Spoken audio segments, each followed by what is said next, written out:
Hi అండి, ఎలా ఉన్నారు? ఈరోజు మరికొత్త వీడియోతో మీ ముందుకు వచ్చాను. ఈ వీడియో సండే రోజు తీసిన వీడియో అండి. చికెన్ చేపలు తినకూడదు అంటున్నారు కదా, అందుకనే సాంబార్ చిక్కుడుకాయ ఫ్రై చేస్తున్నాను. చికెన్ చేపలు తినకూడదు అంటున్నారు కానీ మటన్ తెచ్చుకొని చేసుకొని తినవచ్చు కదా అంటారేమో. మటన్ ఇప్పుడు పిల్లలు ఇష్టపడటం లేదు కదండి. అందరు పిల్లలలాగే మా పిల్లలు కూడా మటన్ తక్కువ తింటారులేండి. అదే చికెన్ అయితే చెప్పే పనే లేదు, వద్దు అనకుండా తింటారండి. అందుకనే మటన్ తీసుకురాకుండా వాళ్ళకు ఇష్టమైన సాంబార్ చేశాను నేను. అసలు ఒక మాట చెప్పాలంటే సండే కూడా రెస్ట్ లేకుండా ఒక్కొక్కరు ఒక్కో టిఫిన్ ఒక్కో వంట అడుగుతారు. అందరికీ ఆదివారం సెలవు ఉంటుంది కానీ ఆడవాళ్ళకు మాత్రం ఉండదు కదండి. సెలవు ఉండకపోగా ఇంకా ఎక్కువ పని ఉంటుంది కదండి. దీనికి ఎంతమంది సపోర్ట్ చేస్తారు? నేను చెప్పింది కరెక్టే కదా. కొంతమందికి ఉంటుందేమోలేండి సెలవు వంట పనిలో, కానీ అసలు రెస్ట్ లేకుండా వర్క్ చేస్తారు చూడు, వాళ్ళ గురించి చెప్తున్నాను. ఎవరికైతే ఆదివారం కూడా సెలవు తీసుకోకుండా పిల్లల కోసం భర్త కోసం కష్టపడతారో అలాంటి వారు ఇంకా ఉంటే వాళ్ళకి హెడ్స్ ఆఫ్ అండి. ఇప్పటి రోజుల్లో ఆడవాళ్ళు ఖాళీగా కూర్చుంటారు అనే వాళ్ళే ఎక్కువగా ఉన్నారు. అసలు లేడీస్ ఖాళీగా కూర్చోవడం ఏంటండి? లేడీస్ ఖాళీగా కూర్చుంటే డే గడుస్తుందా చెప్పండి? ఎవరు చూసినా ప్రతి ఒక్కరి నోట్లో ఆడవాళ్ళు ఖాళీగా ఉంటారు, ఆడవాళ్ళు ఖాళీగా ఉంటారు, అదే మాట అండి. ఖాళీగా ఉండటం అంటే ఏంటండి? అసలు ఇంట్లో ఏం పనులు ఉండవా అండి అసలు రోజు మొత్తం? ఒక 2 డేస్ వాళ్ళు ఇంట్లో ఉండి ఏమి చేస్తున్నారో చూడండి, అప్పుడు ఖాళీగా ఉంటున్నారో లేదా తెలుస్తుంది. ఒక వర్కింగ్ ఉమెన్కి మంత్లీ శాలరీ వస్తుంది, అలానే జెంట్స్కి కూడా మంత్లీ శాలరీ వస్తుంది.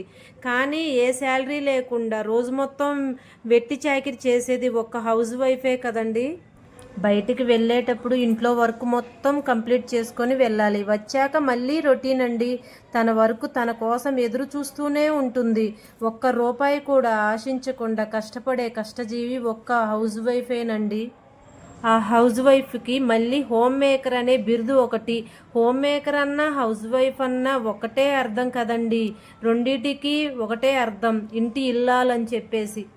ఇంటికే పరిమితమై ఉండి కూడా ఇప్పుడు ఇంట్లో వర్క్ అంతా చేస్తూ యూట్యూబ్ అనే ఛానల్ క్రియేట్ చేసుకొని అందులో ముందుకు వెళ్ళాలని చూస్తుంటే ఎందుకండి చిన్న చూపు, చులకనగా చూస్తారు? యూట్యూబ్ చేయటం వలన తప్పు ఏమన్నా ఉందా? ఇంట్లో మనం చేసే వంటలు, మనం చేసే పనులే కదండి యూట్యూబ్లో చేసి చూపించేది. తను రోజు ఇంట్లో ఏమేం పనులు చేస్తుందో అవి చేసి చూపించడం కూడా తప్పేనా? ఎంతోమంది తప్పుడు వీడియోస్ పెట్టే వాళ్ళని ఎంకరేజ్ చేస్తారు, పదే పదే అలాంటి వీడియోస్ అయితే చూస్తారు. కానీ ఇలా కష్టపడే వాళ్ళని మాత్రం ఎవరూ ఎంకరేజ్ చేయరండి. అసలు యూట్యూబ్ పెట్టడమే స్టార్ట్ మన చుట్టూ ఉన్న వాళ్ళతో, మన బంధువులతో మొదలవుతుందండి. సూటిపోటి మాటలు అనడం. ఒక అమ్మాయి బయటికి వెళ్ళి వర్క్ చేసినా తప్పే, ఇంట్లో పనులు చేసుకున్నా తప్పే.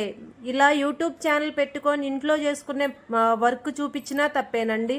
అసలు ఇందులో తప్పు అనేది ఏముందో ఎవరికి అర్థం కావట్లేదు. వాళ్ళకి ఎలా అర్థమవుతుందో కానీ ప్రతిదానికి తప్పు పడుతున్నారండి. నాకు తెలిసి యూట్యూబ్ అనే ప్లాట్ఫామ్ని ఎన్నుకున్నాక ఆడవారు సంతోషంగా ఉంటున్నారండి. కానీ ఈ సూటిపోటి మాటలకు ఆ సంతోషం అనేది లేకుండా పోతుంది. మేము యూట్యూబ్ స్టార్ట్ చేసి అటో ఇటో 1 ఇయర్ దగ్గర పడుతుందండి. నేను నా ఫ్రెండు. సబ్స్క్రైబర్స్ అయితే కనీసం 1000 కూడా కాలేదు. వ్యూస్ కూడా సరిగా రావడం లేదు. కానీ మాకేదో లక్షల్లో డబ్బులు వస్తున్నాయని అనుకున్న వాళ్ళే ఎక్కువైపోయారండి. యూట్యూబ్ స్టార్ట్ చేయగానే డబ్బులు వస్తే అసలు సూటిపోటి మాటలు అనడం ఎందుకు? వాళ్ళు కూడా యూట్యూబ్ ఛానల్ క్రియేట్ చేసి చూడొచ్చు కదా, అందులోని లోతు ఎంత ఉంటుందో, అందులోని కష్టాలు ఎన్ని ఉంటాయో. ఛానల్ పెట్టడం అంటే అంత ఈజీ అనుకుంటున్నారేమో. ఛానల్ పెట్టడం ఈజీగానే ఉంటుంది, ఛానల్ పెట్టిన తర్వాత తెలుస్తుంది ఆ కష్టం అనేది. ఎంత కష్టపడితేనో ఛానల్ ముందుకు వెళ్తుంది అనేది వాళ్ళకి తెలియదండి. పెట్టంగలోనే డబ్బులు పడతాయి అనుకునే వాళ్ళే ఎక్కువైపోయారు.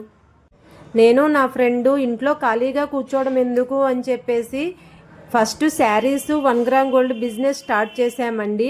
అవి స్టార్ట్ చేసిన తర్వాత వాటితో ఎంత రిస్క్ పడుతున్నామంటే అంత రిస్క్ పడుతున్నామండి. బాగానే సేల్ అవుతున్నవి సేల్ అవ్వటానికి, కానీ అమౌంట్ కాడ మాత్రం బాగా ఇబ్బంది పెడుతున్నారండి. అమౌంట్ వెంటనే ఇవ్వరు, తిప్పించుకుంటూనే ఉంటారు. అలా అవి అమ్ముకుంటా తిరగలేక మేము యూట్యూబ్ స్టార్ట్ చేసామండి. యూట్యూబ్లో అన్న శారీస్ 1 గ్రామ్ గోల్డ్ పెట్టి చూద్దామని స్టార్ట్ చేసాము. కానీ స్టార్ట్ చేసిన తర్వాత ఫస్ట్ కొంచెం నైవేగం తర్వాత అచ్చం ఆ వీడియోసే ఏం చూస్తారులే అని వంటల వీడియోలు కూడా స్టార్ట్ చేసామండి. ఇక్కడ బాబు చూడండి, వీడియో తీస్తున్నానని తెలియక వచ్చాడు, నన్ను తిట్టుకుంటూ వెళ్తున్నాడండి. అదే ఇక్కడ వాడు అలా చూసింది. వీడియో తీసేది ఆన్ చేసినప్పుడు చెప్పొద్దా నాకు, నేను వచ్చిన దాకా చెప్పకుండా ఉన్నావా అని చెప్పేసి తిడుతున్నాడండి. కోళ్ళకి రోగమేమో కానీ చికెన్ తినొద్దనటమే మంచిదండి.